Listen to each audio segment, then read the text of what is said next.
Dino iki aku masak mangut ndas manyung campur godhong telo. Hai guys, piye kabare dino iki? Muga-muga apik-apik wae ya. Yuk kancane aku masak-masak neh yuk. Nok kene aku tuku ndas manyunge iki regane 12.000 ya guys. Tan alhamdulillah iki dong telo iku nok sebelah omah alias iki ra blonjo alias gratis. Yo itung-itung irit blonjo lah. Terus nok kene iki dong telone wis tak pedeti, terus iki tak godhog ya guys, terus tak ungkep.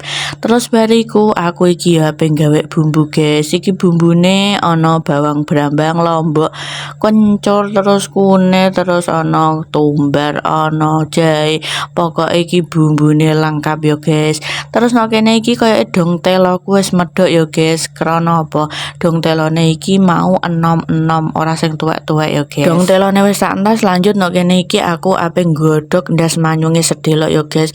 Krana apa? Kaya iku rusuh, terus bariku aku nggo sranggaseng iki bumbune, bumbu sing wis tak alusno mau.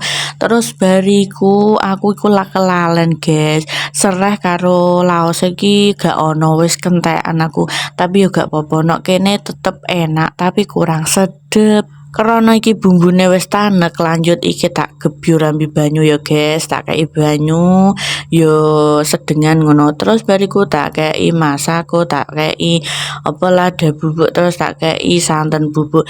Yo cetakok ya guys, mek kene aku nganggo santen bubuk.